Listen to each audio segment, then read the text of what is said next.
केवल जितना प्रधानमंत्री जी, मुख्यमंत्री जी का दौरा या हाल फिलहाल में जो घोषणाएं की गई है उसका खर्च है 7,08,729 करोड़। अब ये सवाल हम माननीय मुख्यमंत्री जी से पूछना चाहते हैं कि भाई उनका विजन क्या है। मतलब हम लोग भी इच्छुक हैं, बहुत अच्छी बात है कि भाई नकल कर रहे हैं, घोषणा कर रहे हैं, प्लान तो है ही हमारे पास, लेकिन आपके पास 1,00,000 करोड़ नहीं है और आपने 7,00,000 करोड़ से भी अधिक की जो है बातें आपने कर दी है। तो पहला सवाल तो जो बुद्धिजीवी जो लोग हैं बिहार में, बहुत बड़े बड़े विद्वान मीडिया के लोग हैं, ये सवाल तो जायज़ है कि भाई ये पैसा कहाँ से आएगा, बिहार का रेवेन्यू जनरेशन क्या है। और मुख्यमंत्री जी आप अपना रेवेन्यू जनरेशन का विजन बताइए कि how will you generate money. आप पैसा बिहार में रेवेन्यू और कैसे बढ़े, इसके बारे में कोई योजना है तो ज़रा बताइए। घोषणाएं तो बड़ी अच्छी लगती हैं, लेकिन चुनाव के बाद जो है जुमला हो जाता है, जो कि सच्चाई है। देखिए बात ये है कि डबल इंजन वाले इस बार डबल रफ्तार से हारने जा रहे हैं। ये डर है, ये जो घोषणाएं जो की जा रही हैं, ये डर है, कैसे पूरा कीजिएगा। ये सवाल हम नेता विरोधी दल के नाते हम पूछ रहे हैं।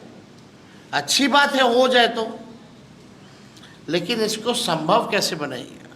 हमसे कोई पूछेगा तो हम तो बोल देंगे, लेकिन हम बोलेंगे नोटिफिकेशन के बाद मेरा क्या प्लान है, नहीं तो नकल कर लेगी ये सरकार। तो बात यही है कि डबल इंजन वाले इस बार डबल रफ्तार से हारने जा रहे हैं। और ये जानते हैं कि 20 साल में चुनिंदा, आप देखिएगा 20 साल नीतीश कुमार जी को मुख्यमंत्री हुआ। अगर आप 20 साल से मुख्यमंत्री जी और एनडीए सरकार का अगर आप देखें, यानी अभी चुनाव से पहले 10,000 रुपया दिया जा रहा है। अगर 20 साल से 10,000 का गुना भाग करें तो मतलब है कि एक साल में केवल 500 रुपये जो इन्होंने 20 साल राज किया। कितना? 500 रुपये। मतलब हर महीने का सिर्फ 41 रुपया 66 पैसा। मतलब कि एक दिन का 1 रुपया 38 पैसा दिया है। आप समझ रहे हैं। और डबल इंजन की सरकार ने 20 साल राज करने के बाद 1 रुपया दिया है, और ये इसी 1 रुपया से बिहार के बच्चों का वर्तमान और भविष्य खरीदना चाह रहे हैं। क्या चतुराई है भाई। 20 साल में 1 रुपया दिया और ये हमारा बिहार का वर्तमान और भविष्य को छीनना चाह रहे हैं। देखिए आप बिहार की न्यायप्रिय, जागरूक और जुझारू जनता इनके 1 रुपये का जो षड्यंत्र है, 1 रुपये के षड्यंत्र में अब फंसने वाली नहीं है। इन्हें हराएगी और इन्हें हटाएगी। ये होने जा रहा है, इसलिए ताबड़तोड़ घोषणाएं जो है की जा रही है। अब 20 सालों से जनता को लूटने वाले चुनाव में आते हैं, फिर बिहार की तरक्की और विकास और परिवर्तन बेचकर अपनी कुर्सी खरीदना चाहते हैं। अभी 71,000 का जो लूट हुआ, जो सीएजी का रिपोर्ट में कहीं कोई हिसाब किताब नहीं। भ्रष्टाचारी टीम अब मतदाताओं को चुनावी रिश्वत दे रही है, और वो भी कितना? 20 साल में 1 रुपया। ये और नहीं तो और क्या है। और देश के प्रधानमंत्री से रिश्वत दिला रही है। वाह, थैंक यू प्रधानमंत्री जी, आपको बहुत बहुत धन्यवाद। 20 साल में 1 रुपया दे करके बिहार का वर्तमान और भविष्य खरीदिए, और जितने भ्रष्टाचारी लोग हैं आप ही से दिलवा भी रहे, और आप मज़े मज़े कूद कूद करके आकर के यहाँ दे भी रहे। देखिए, जितने भ्रष्ट अधिकारी हैं वो सब चिंतित हैं कि सत्ता जाने वाली है।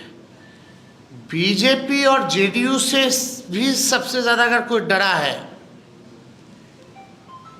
तो भ्रष्ट अधिकारी डरे हुए हैं।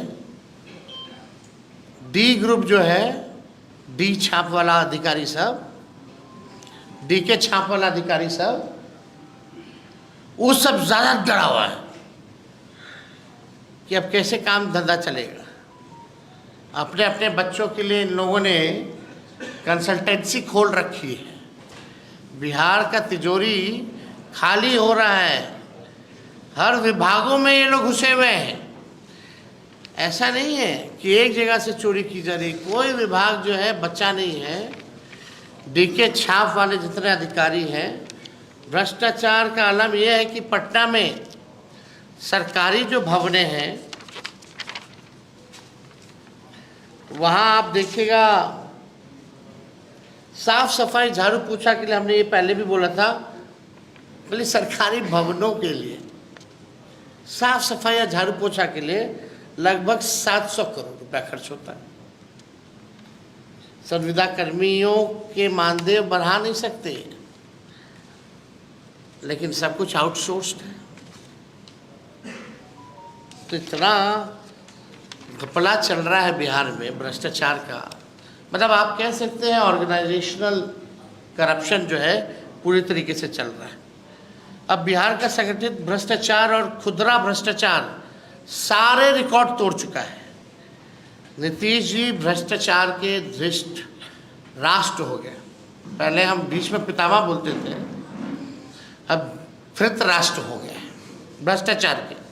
अब प्रधानमंत्री मोदी जी कितनी बार जो है नीतीश जी के घोटालों को भी है, उन्होंने कई पब्लिक मीटिंग में, कई फोरम पे जो है उनका घोटाला जो है गिनवाने का काम किया। एक इंजीनियर के घर 13 करोड़ कैश बरामद हुआ, इतिहास में पहली बार हुआ। 2005 से पहले नहीं होता था। 500 करोड़ की प्रॉपर्टी मिली, लेकिन कार्रवाई क्या हुई? बिहार के लोग जानना चाहते हैं कि कार्रवाई क्या हुई। दूसरे इंजीनियर ने 12 करोड़ रुपए तो जला दिए। 100 करोड़ की प्रॉपर्टी मिली, लेकिन क्या हुआ? क्या कार्रवाई हुई?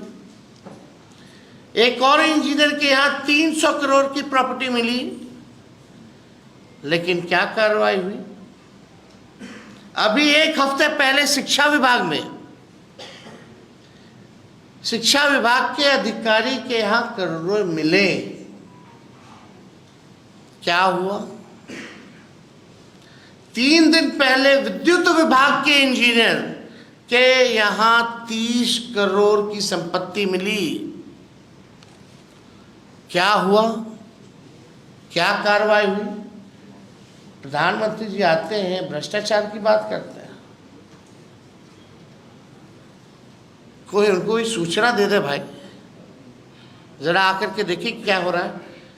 केवल ये जितने डीके बॉस के छाप अधिकारी जितने हैं, उनके यहाँ 300 करोड़ की प्रॉपर्टी मिल रही है और कोई कार्रवाई नहीं हो रही है। ये स्थिति है। मंत्री और अधिकारी का तो छोड़ दीजिए, हजारों करोड़ों में है। और हम सब लोगों को जानते हैं, और हमारे पास सारा भी सूची तैयार हो रहा है, और ये हम लोग सार्वजनिक करने जा रहे हैं। कौन कौन अधिकारी और कौन कौन मंत्री कितना हजार करोड़ या लाख हजार करोड़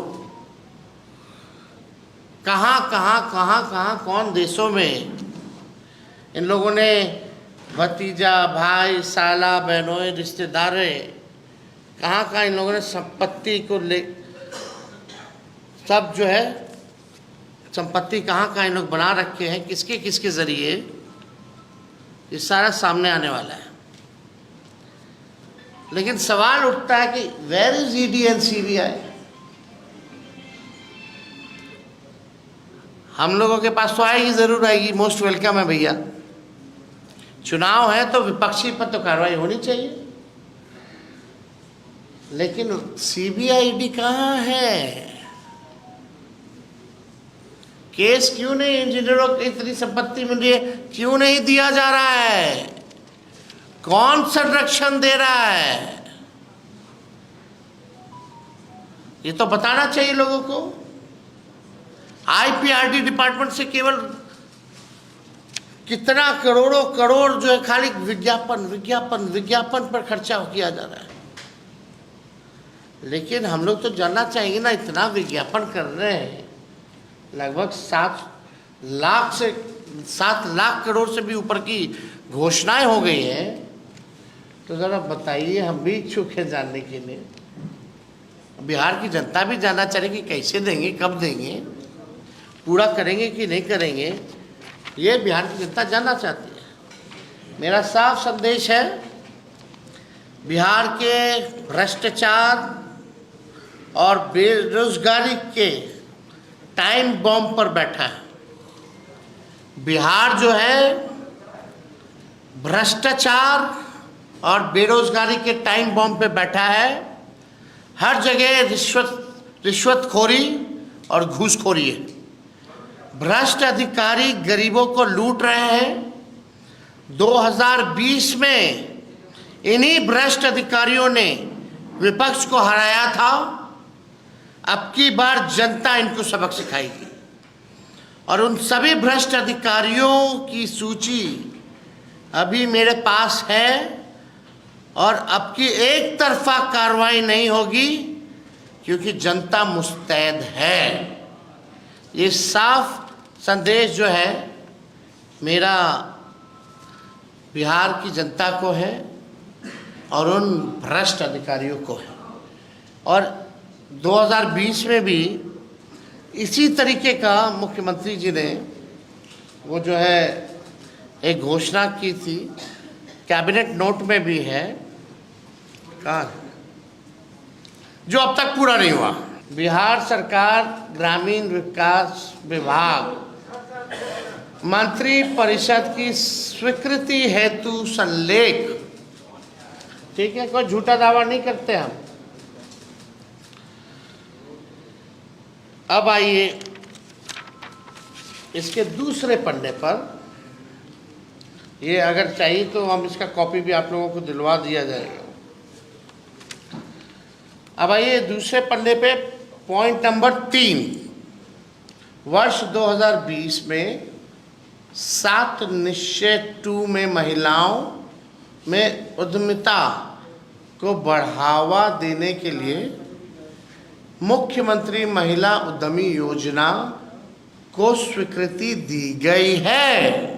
इसके तहत सभी वर्ग की महिलाओं को 50% अधिकतम 5 लाख रुपए का अनुदान एवं 5 लाख रुपए तक का ब्याज मुक्त ऋण दिया जा रहा है।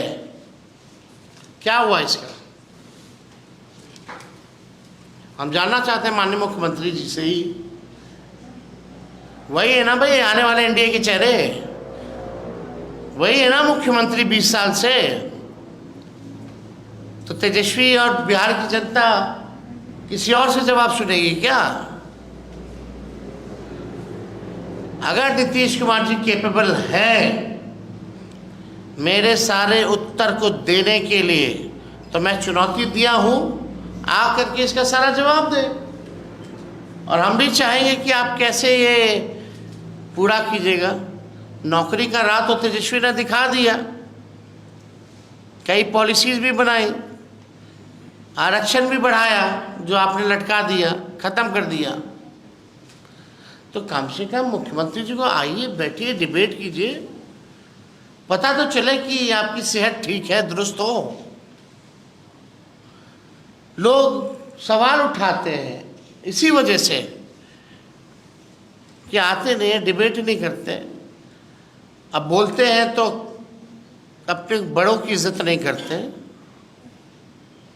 कहा उन्होंने, क्या उसमें हम जाना नहीं चाहिए, विषय हट करके हो जाएगा। हम लोग मोदी जी की तरह रोने वाले थोड़ी हैं। हम लोग को कोई फर्क पड़ता है क्या? लेकिन सवाल है कि आप 1 रुपए से पूरा खजाना का लूट करके भ्रष्टाचारी लोग, जो लोग डरे हुए हैं अधिकारी, वो 20 साल में 1 रुपया दे रहा है ताकि बिहार के बच्चों का, हम लोगों का वर्तमान और भविष्य को बिगाड़ दे, बर्बाद कर दे। ये घूस नहीं तो क्या है? हम किसी चीज का विरोध नहीं कर रहे, लेकिन जब हम आएंगे, जब महागठबंधन की सरकार बनेगी, तो महिलाओं को आर्थिक न्याय दिया जाएगा, ना कि उधार देकर के वसूला जाएगा। बिहार की जनता जानती है। नई पीढ़ी के लोगों को मैं याद कराना चाहता हूँ। मोदी जी का याद कीजिए, दवाई खरीद घोटाला, ट्रांसफार्मर खरीद घोटाला, एस्टीमेट घोटाला, इंजीनियरिंग कॉलेज नॉमिनेशन घोटाला, फर्टिलाइजर सब्सिडी घोटाला, मस्टर रोल घोटाला, राशन किरासन घोटाला, व्याख्याता नियुक्त घोटाला, शराब घोटाला, सिपाही नियुक्ति घोटाला, नलकूप घोटाला, इंदिरा आवास घोटाला, मनरेगा घोटाला, शौचालय घोटाला, कोसी चैनल निर्माण घोटाला, मिड डे मील घोटाला, आंगनबाड़ी घोटाला, मेगा घोटाला, कुलपति नियुक्ति घोटाला, पथ निर्माण घोटाला, पुल निर्माण घोटाला, शिक्षा अभियान घोटाला, टेक्स्ट बुक छपाई घोटाला, कंबल खरीद घोटाला, परिवहन घोटाला, वायरलेस बैटरी घोटाला, बियाड़ा जमीन घोटाला, बुद्ध स्मृति पार्क निर्माण घोटाला, चावल घोटाला, ट्रोल और डबल पे घोटाला, रेलवे में भी घोटाला। तो अभी तो 32 घोटाला है सर। अरे भाई, तो ईडी और सीबीआई कहाँ है? मोदी जी के पास है ना, लगाए ना भाई। अडानी जी को भी जमीन दिया गया, उसको क्या कहेंगे? देखो, जो ये घोटाला का कम से कम ये जो प्रधानमंत्री जो जान रहे हैं घोटाला है, और ये ऐसे नहीं कि एक आदमी से बात करते करते बोल दिए, ये हजारों लोगों के सामने, देश के सामने इन्होंने घोटाले गिराए हैं। तो अब हम जानना चाहते हैं घोटालों का क्या हुआ, पैसा रिकवर हुआ, दोषी पे कार्रवाई हुआ, सजा किसी को दिलवाए, कि खाली चुनाव में कुछ भी कहना है। देखो, हम लोग सामने चीजें ला रहे हैं, कार्रवाई हम ही लोग पे होगी। जैसे पत्रकार भाई का एफआईआर हम गए पहुंचा है कराने, उल्टा मेरे पे एफआईआर हो गया। जीवेश मिश्रा तलवार काट रहे हैं सर। वो अच्छी बात है।